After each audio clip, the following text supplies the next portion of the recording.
This is the Value Investor Podcast with Tracey Reineck. All things value, all the time. Welcome back, value investors. So I'm reading a new book on value investing. It actually came out last year in 2022, but I'm now getting to it. And it's called The Case for Long-Term Value Investing. Well, that seems basic, right? The subtitle is A Guide to the Data and Strategies That Drive Stock Market Success. And it's by Jim Cullen. It's Cullen. And he's the chairman and CEO of Schaefer Cullen Capital Management. So the book has 38 short chapters and a lot of charts and graphs. And it's not very long. Wait, let me see how many pages. If you're reading all the way through to the acknowledgments, it's 250 pages. So very doable. And Jim, in his bio, it said he started on Wall Street in 1965, and he started with Merrill Lynch. He founded his own management company in 1984. That's the Schaefer Cullen Capital Management. And his firm now manages more than $20 billion. He's got almost 60 years of experience. And that's great because the more experience you have in investing, the better it is, basically, because we all learn from our mistakes and we all live through various cycles, right? We all do, if you're in it long enough, live through the bulls, which we just had, and maybe now we're in another bear. There is a chapter in the book on like the secular bulls and bears. I haven't gotten to that yet, but that's in there. And it's great that he's written this book to share his experience because, again, not many have 60 years experience in investing, and especially with value. So this book can easily be read by the individual chapters. It's not necessarily the type where you have to start at the beginning and go all the way to the end, which is working for me right now. And I was kind of skimming through the book and halted immediately on chapter 23. And I halted because it's called Small Cap Value, which, as you know, is one of my favorite topics as a value investor. So I read it. It didn't take long because it is 3 pages. That's the small cap value chapter. I said there's like many small chapters. That's what makes this book easy. And it's like a good resource to just kind of be like, I'm wondering about dividends. What does he have to say about that? And you can just kind of jump in. It does actually give like a history of the stock market kind of in the beginning and and then it talks about the value strategy. Some of that is a little bit more in depth. I haven't read those chapters yet. I'm going to read those and maybe I'll do an overview on what his strategy is. And then he has these like kind of individual chapters on these more like subtopics like small cap value. So, of course, I read the 3 pages. He uses small cap as 3 billion or less. Sometimes I've used 2 billion. Some people use the 1 billion. I noticed on the Zacks small cap screen on Zacks.com on the screening tool. That's one of the premium screens on there. That one uses 1 billion or less. So that's really small. So I kind of like it that he does choose the 3 billion because it does open up the universe a little bit more. So what is it about small cap value? He talks about how our instincts, well, that's me. My instincts tell me that small cap growth should be where the best returns are, right? Those are usually where the hot stocks are. You want that growth. But the book cites a Morningstar study done in 2005 that shows that $1 invested in 1927 in small cap growth was $1,723 by 2005. So that's 78 years. But the $1 invested in small cap value was $20,920 by 2005. So the growth was 1,723. The value was 20,092 over 78 years. So then he goes on to argue that the reason the value outperforms is in the small caps is because of takeovers. And the companies are on sale, they're value stocks, they tend to get acquired. We see this a lot with like small cap banks. He talks about that. But we see it a lot actually with some of the companies I'm going to talk about today. They're getting slightly bigger because they are acquiring others, even smaller small cap companies. But that's how a lot of small cap companies can grow. And, the acquisitions or being taken over and absorbed by a larger company is a way that a lot of investors, can do real well with a lot of these. The book also talks about a study on the S&P 500 that showed that the smallest 20% of the S&P 500 by market cap, because we know that there's like these huge mega caps like the Microsofts, and then there's some in the S&P 500 that are just way smaller, that are like, 7 billion, 10 billion. They're just much, much smaller. And that those smaller ones tend to outperform the overall S&P 500. So they had a study from 1968 to 2020, and the compounded annualized return of the S&P 500 was 10.1% during that time period. But the smallest 20% by market cap was 14.6. So that's significant. That's it's 4.5% better. And that's huge in your returns. If you're compounding that year over year, it's just enormous. So even in the large cap stocks, it's the smaller of the large caps that kind of goes against what we've been thinking the last couple of years, right? Because it's been these like mega caps that have outperformed the Microsofts, Apple, the $1 trillion market caps. But since 1968, that really hasn't been the case. And the years after a sharp correction, he shows this in like a chart in the book. So we had the dot-com bust in 2000 to 2002, where the S&P 500 was down all 3 of those years. But in 2003, it finally rebounded, had a big rally. So the S&P 500 was up 28.7% in 2003, but the smallest components by market cap were up 67.9%. And then it looks at 2009's that rebound. So 2008 was the correction, though it hit bottom in 2009. But then 2009, it rebounded. The S&P was up 26.5%, but the smallest components in it were up 85.5. So huge difference in even just the S&P 500. So I know what you're thinking. The small cap value, that has really underperformed, right? I've been saying this for years. Oh, it's so terrible. Small cap growth has been so much better. And a lot of that reason is because of the financials that have been in small cap value. It's over 20% right now of the small cap value. Most of the small cap value funds or indexes and things are over 20% on the value. In the value is in the financials, and that's mostly banks. There's some insurance companies and some other things in there, but it's mostly the smaller like community and regional banks. And that's just struggled over the last, 14, 15 years now. But I took a look to see what's happening now after we had the big sell-off in 2022, especially in the growth side.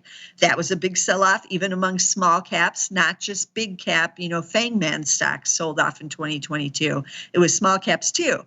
And now there's been an interesting development, right? Very interesting. So I used Vanguard's Small Cap Value Fund, that's ticker VBR, and I used their Small Cap Growth Fund, it's ticker V as in Victor, B as in boy, K. So the value is V as in Victor, B as in boy, R, and the growth is K. And the interesting thing about both of these funds, they were started on the same day. So it's very easy to compare, what their performance has been because they launched them on the exact same day. And that day was January 26th, 2004. So Vanguard Small Cap Value, since inception now, annualized return from January 26, 2004 is 8.46%. But the small cap growth now is from the same day, January 26, 2004, is 8.23%. So suddenly, small cap value is now outperforming the growth.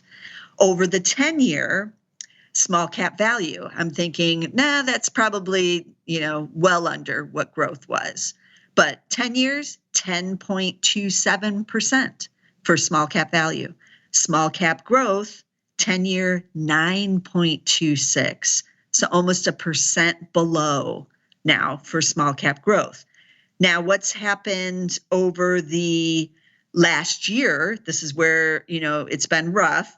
And this is as of the end of 2022. So January 31st, 2022 is this data. So the 1 year for 2022, small cap growth down 28.4%, as you might expect. It's growth. Everything was down on the growth side. But small cap value, it was down too, but down just 9.3%. So that's a huge difference in that last year. And that plays into the 10-year returns in a dramatic fashion. So suddenly, value isn't looking too shabby compared to the small cap growth, which was outperforming it year after year for many years in there.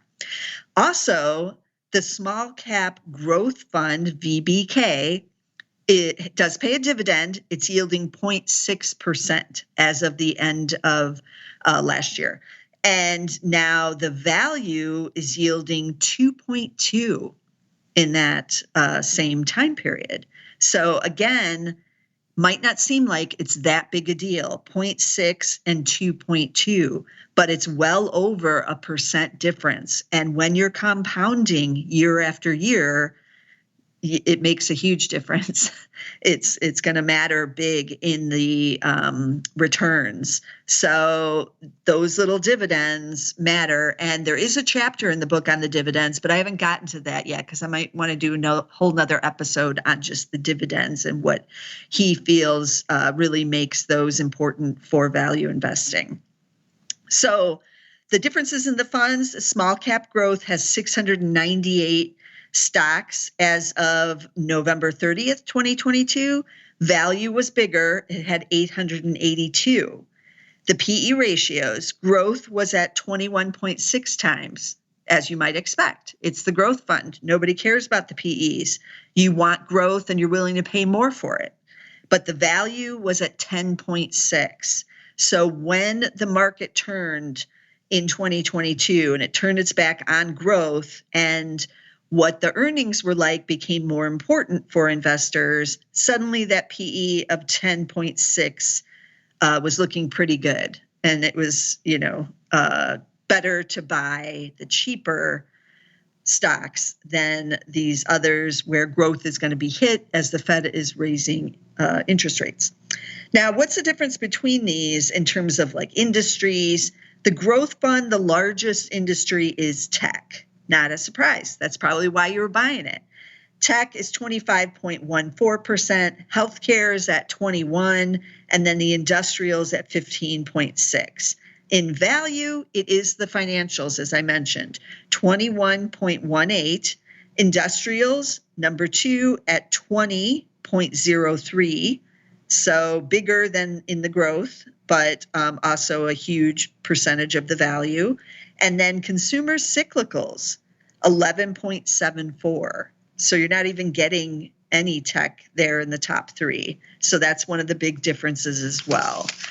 So maybe the last year has really turned the tide for small cap value because we're getting that 10-year of 10.27%. That's not too bad, especially considering that it was underperforming until the last year. What happens when it really outperforms? And there are these certain time periods when it tends to do that. So right now, it is down much less than the growth, and you are getting the bigger dividend. And as I mentioned, the dividend will really compound over the next several years or decades, and that's where you're really going to see the outperformance as well. So I decided to screen to find the small cap value again. We've done small cap value screens pretty often on the podcast. You can go back and look at the old ones because those are good to look at too. But this is one here for 2023, and I created it on my own. I did not use a predefined screen that's on Zacks.com, although there is a small cap one that has growth and value that's on there. But this time I wanted to create my own because his book uses the 3 billion level, and I wanted to use that too. So I wanted to create my own. And so for the value part of it, I decided to use the price to sales ratio under 1. And I wanted some growth in there. So I used the PEG ratio also under 1, which really does get you, a PE component to it because the PEG has the PE in there. But I originally thought, maybe I'll put a PE in there too. But then I was getting like much fewer stocks. So I got rid of it. I just kept it at PEG and price to sales. And then since we have access to the Zacks rank and he didn't, I added on the Zacks rank. Why wouldn't I? Of number 1s and number 2s. Those are the strong buys and the buys. And remember what the Zacks rank does indicate. It should indicate that the analysts are raising estimates or something good is happening with the estimates. They're not cutting. They're raising it, which is somewhat rare right now, but we are in earnings season. So there's a lot of adjustments being made now to the earnings, and we're getting some pre-announcements and earnings get adjusted there too. So right now there's 970 stocks that are Zacks number 1s or number 2s. So I thought, for sure, I should be able to get like plenty of value amongst these, right? We've just had this big sell-off. Wouldn't there be? So I added in the PEG, the price of sales, and I only got 21 stocks. And that's before I added in the market cap component. So just 21 are like super dirt cheap out of that huge group with the good rank. So then I added on the market cap of 3 billion or less, and then I only got 8 stocks. So clearly a bunch of the highly ranked cheap stocks are actually small caps because it's 8 out of 21. The rest would be mids and bigs, obviously. But I am kind of surprised that it's not more, given that, stocks have pulled back so much. But I guess I'm not surprised as the Fed continues to raise rates. It's going to be difficult to get that growth component, which I threw in there with the PEG. And so these are a little bit more rare stocks here on small cap value stocks. Let's call them that.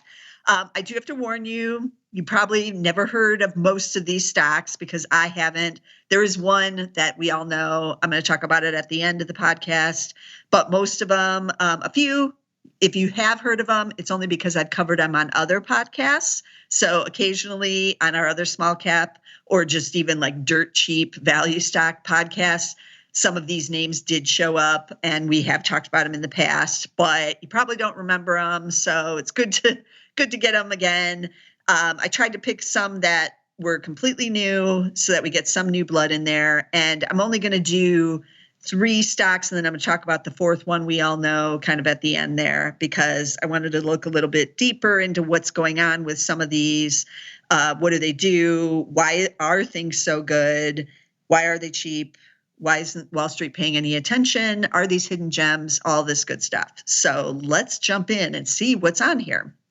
So the first stock I picked, I've never looked at before. It is in retail. It's A period, K period, A period. And it's all lowercase letters, AKA Brands, AKA Brands Holding. And the ticker is AKA. So that's easy to remember. And what they say they do is we spot, scale, and grow next generation fashion brands. So they're a brand accelerator. Most of it is direct to consumer, so it's online. But one of their brands just opened up its first U.S. flagship brick and mortar store in Las Vegas in November 2022. That was a big deal because it's all online. But now they're going into brick and mortar because brick and mortar still does matter. And the names of the brands are, maybe you know some of these, Princess Polly, Culture Kings. That's the one that opened the flagship in Las Vegas. Petal and Pup, Reb Dolls, and MNML. It's all capitals. N as in Nancy, M as in Mary, L. And so a lot is going on with these brands. In the third quarter, which we heard from them, I think it was like November, their active customers were up 23%. Gross margins did go up year over year to 55.7 from 53.2. I'm liking those gross margins, actually. They have cash on hand of 31.3 million, but they do have debt of 129.9 million. They have a lot of inventory, as you might expect, with apparel and like accessories, these kinds of brands. Everybody got too much inventory in 2022 and they're trying to get rid of it. So it is good to see those gross margins a little elevated, at least year over year. So we'll see what happened in the holiday quarter coming up soon. They did have to draw down $25 million on their revolving credit line in the first quarter of 2022. That's like added to the debt levels there. This stock has been all over the place, so I'm not going to lie. So its market cap is only 193 million. So very few people know it, very few people following it. It's only went IPO in October 2021 during the kind of the big IPO frenzy. And now it is definitely getting punished, but it is cheap. So 52-week high is $8.37, but I think it went IPO in 2021 around $10.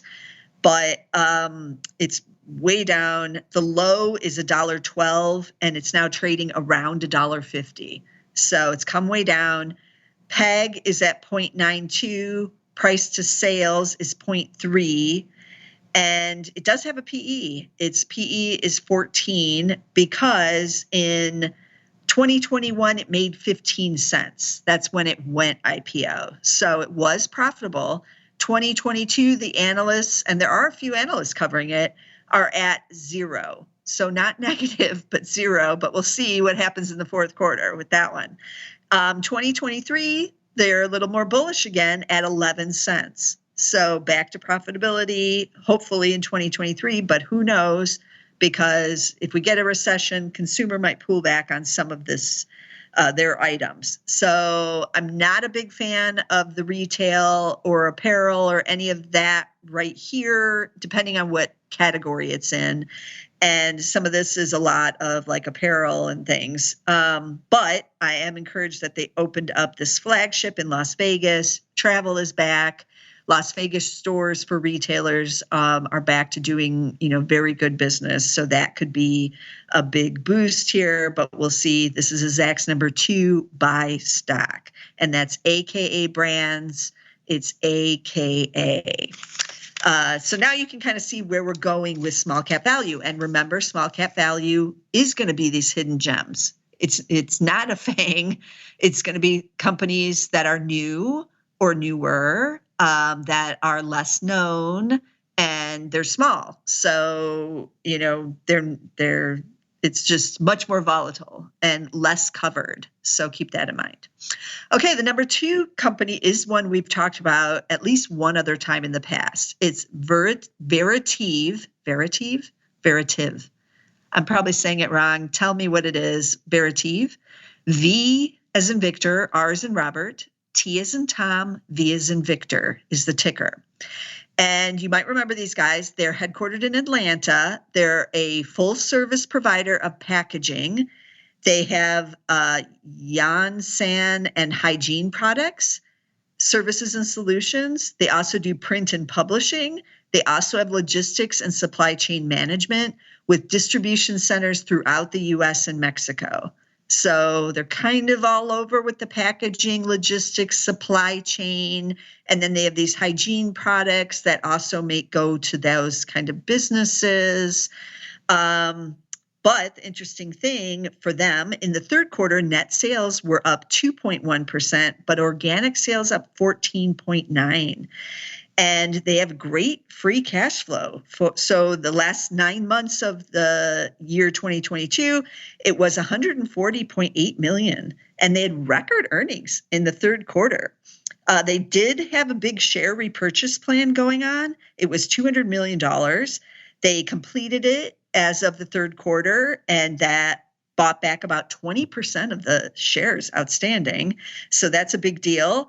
And then the board decided, we've had enough with the share buybacks. We feel good enough about our free cash flow in the business. We're going to initiate a dividend. So they did. It's now paying a dividend as of the fourth quarter, and the dividend is yielding 2%. So that's not too shabby either. It's very, very rare, somewhat rare to have a small cap company that is paying a dividend. Market cap for this one is a little bit bigger, $1.67 billion. So it's not near the 3, but it is bigger than AK that we just talked about, considerably bigger. And this one, what does the earnings look like? So in 2021, they made $9.01. In 2022, this is the record year, $23.50. It is expected to go down next year to $16.80, down 28.5%, but coming off that record, not a surprise. Shares are still really cheap. So even as it comes down, it still remains a value. PEG ratio is 0.47. Price to sales is 0.23. It does also has the PE, obviously. PE is 7.4, so very cheap on the PE level. And it's a Zacks number 1, strong buy right here. It's very lightly covered. I think we just have one estimate on it. What is the stock doing? So the 52-week high on VRTV is $161.10. The low was at $85.57. So huge pullback on this small cap company. Now it's at $122.21, so a big rebound, and it's up 17% in just the last month. So this is the type of stock, it's still dirt cheap, but it was oversold. Buyers have come back in and bought it up a bit. I would like to get it even cheaper if I could. So I might wait for the earnings and see if, what happens there, if there's some kind of sell-off in the shares or even the overall market sells off again. This will probably fall again because the small caps, they're just not widely followed. And as the market sells off, the small caps will too. So I could get this cheaper. I'd be happy. But on a classic valuation level, it still is dirt cheap. And now I'm getting the dividend. So I like this company a lot. VRTV is the ticker there again. And then the third company, I don't think I've ever talked about. So this is an interesting one too. It's Sterling Infrastructure. Ticker is S as in Sam, T as in Tom, R as in Robert, L as in Larry, STRL. And I picked it out of the list of 8 because I saw infrastructure in there. And I was like, yeah, I want to see what this company is all about because we just passed $1 trillion infrastructure plan. And so who's going to benefit? Sterling Infrastructure, right? But the business is a little bit different than what I thought, just based on the name. And it's even more intriguing once I dug in. So they say on their website that we build, we create, we facilitate change. That's their tagline. In 2005, they announced, or in 2015, they announced a new strategy to try to grow the business. So at that time, they were 95% in heavy civil type of infrastructure building. Their margins in 2016 were at 6.1%. They wanted to reduce the heavy civil because that's low margin business, introduce more higher margin business, grow the business that way, and provide more, value to the shareholders, basically, and try to transform their business from kind of this slow growth company to bigger growth. So now they operate in 3 different categories. So they specialize in e-infrastructure. And what that means is large scale site development for data centers, e-commerce distribution centers, just commercial buildings, warehousing, transportation, energy, and things like that. So that's a big growth segment of their business. We know everybody was building distribution centers during the pandemic. That will probably slow, but the data centers are still, pretty hot and in demand. And now we have these other categories, including energy, that are picking up steam. Their second category is called Building Solutions, and that includes residential and commercial concrete foundations for single-family homes and multifamily homes, and parking structures, elevated slabs, and other concrete projects. So I was not expecting them to be in residential building doing the foundations. The third category is transportation solutions. This is where the heavy civil infrastructure part is. And they do that and rehab projects for highways, roads, bridges, airports, ports, light rail, water, wastewater, and storm drainage systems.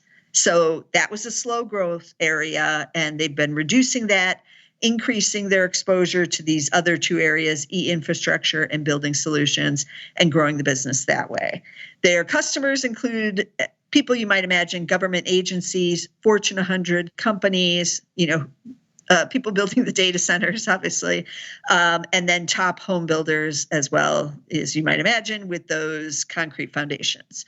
What have earnings been doing? So in 2021, they made $2.15.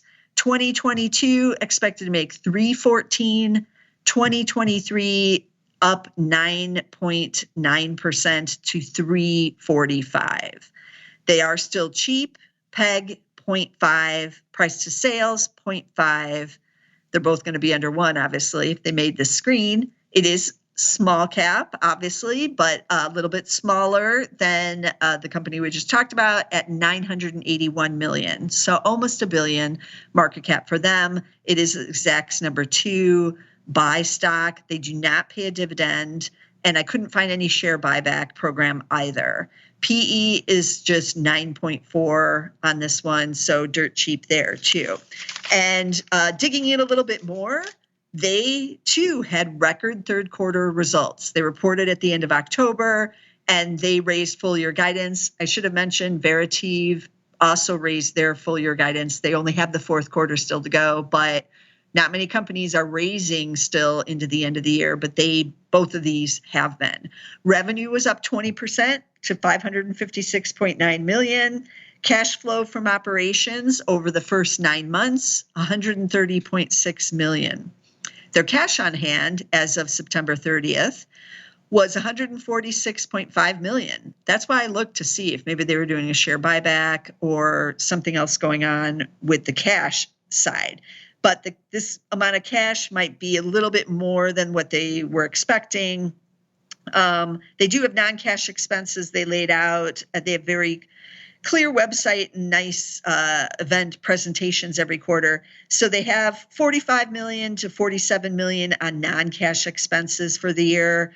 That's stock-based compensation, income tax, depreciation, things like that. And then they have 2 upcoming scheduled term loan payments. 2022, it's $23.2 million for that year. 2023, $31.9 million. So these could be the reasons, they're holding on to some of this cash, but they have cash here to pay these things. So that's always the good thing. The backlog at the end of the third quarter was up 12% to $1.67 billion from the end of 2021. They did increase gross margins again in the third quarter, up 220 basis points to 14.7%. So you can really see this new strategy is working to increase that gross margin, increase profitability, and they're seeing some good results. Now, they do a lot of acquisitions. They acquire a lot of smaller companies, $20, $30, $40 million here and there. So some of this cash is also going to acquisitions, which is growing the business in their select geographic locations. They are in, the West. They're headquartered in Texas, so they're down there.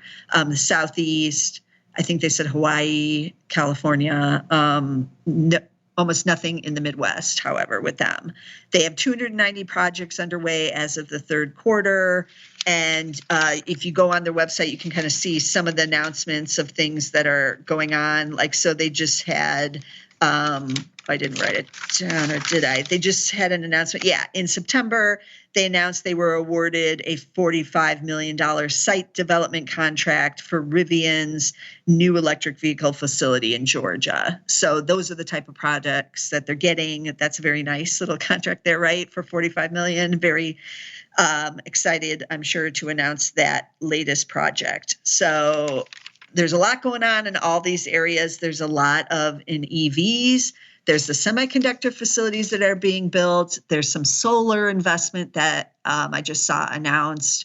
So this kind of company trying to get in on the action on all of that and is well situated to get in there. So what is the stock doing? We know it's cheap.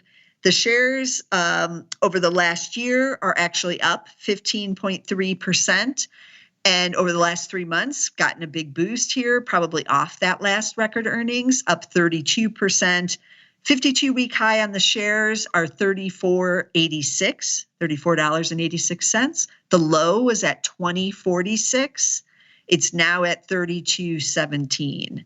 So that low was a real buying opportunity here. But again, like with VRTV, it is still cheap.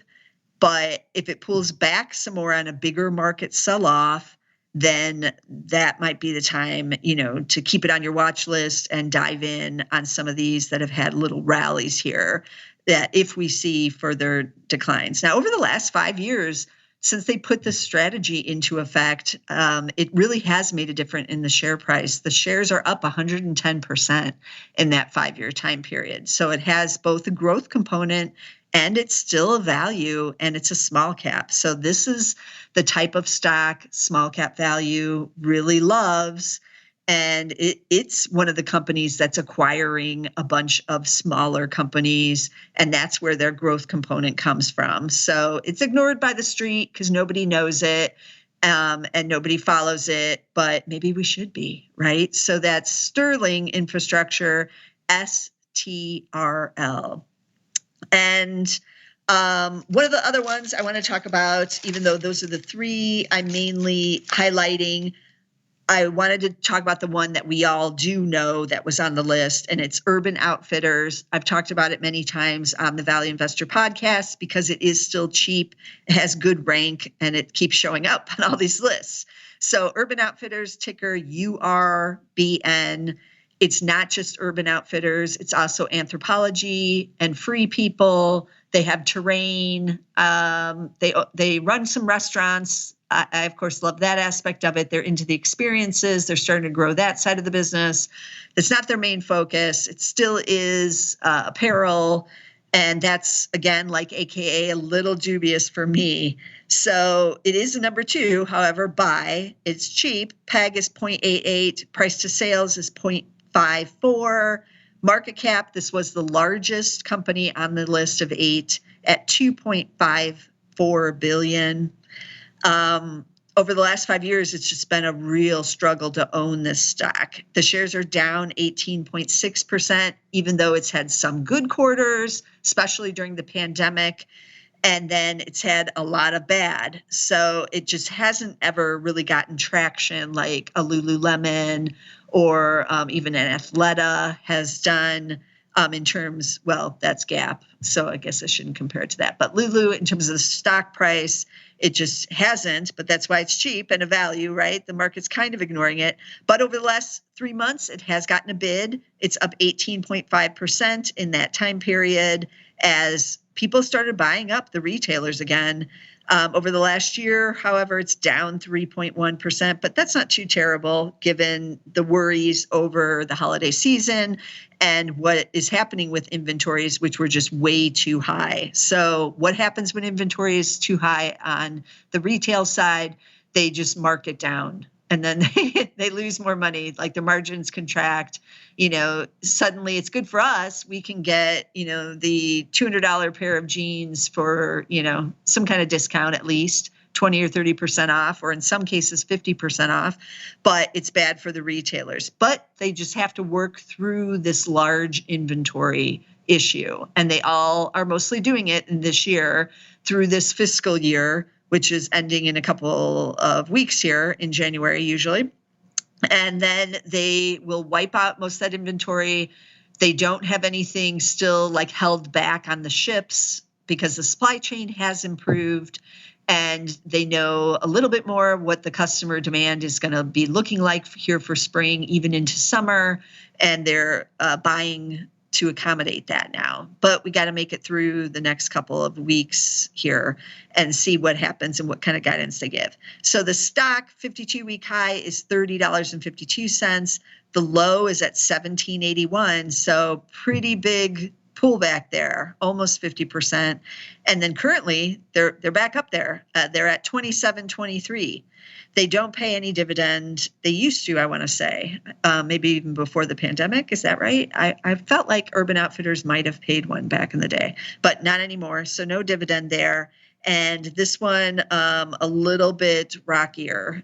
So you might see my pattern here. I'm trying to steer myself away from some of the apparels. They have already caught a bid. They're all like up big.